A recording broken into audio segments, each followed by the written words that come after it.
Ladies and gentlemen, this is Miss Grand International 2025.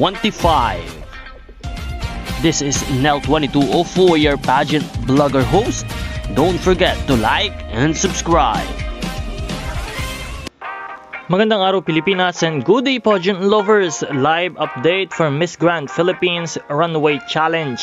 Grabe, napakalaki ng improvement ni Anita Rose Gomez ng Zambales sa katatapos lamang na Miss Grand Philippines 2025 The Runway Challenge. Kung noong mga nakaraang labanan ay may mga aspeto pa siyang pinapolish, ngayon ay ibang level na ang kanyang ipinakita. Isang halimaw sa runway performance na punong-puno ng confidence, energy at pasabog na aura. Mula sa unang hakbang hanggang sa huling pose, ramdam na ramdam ang kanyang determinasyon na mag-iwan ng malakas na impression.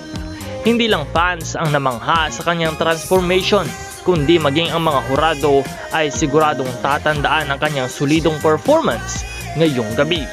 Ang kombinasyon ng fierce stage presence, magandang postura at calculated na galaw ay nagdala sa kanya ng spotlight at nagpapatunay na isa siya sa mga dapat bantayan sa kompetisyon. Kung ganito ang mga ipinapakita ni Anita sa mga susunod na challenges, hindi malabong masungkit niya ang isa sa pinakamataas sa pwesto sa Miss Grand Philippines 2025.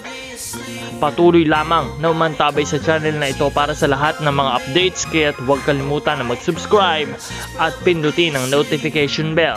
Meron na po tayong 78,000 subscribers at patuloy tayong magiging inspirasyon sa pagbibigay ng mga bagong balita at updates. Maraming salamat sa panonood.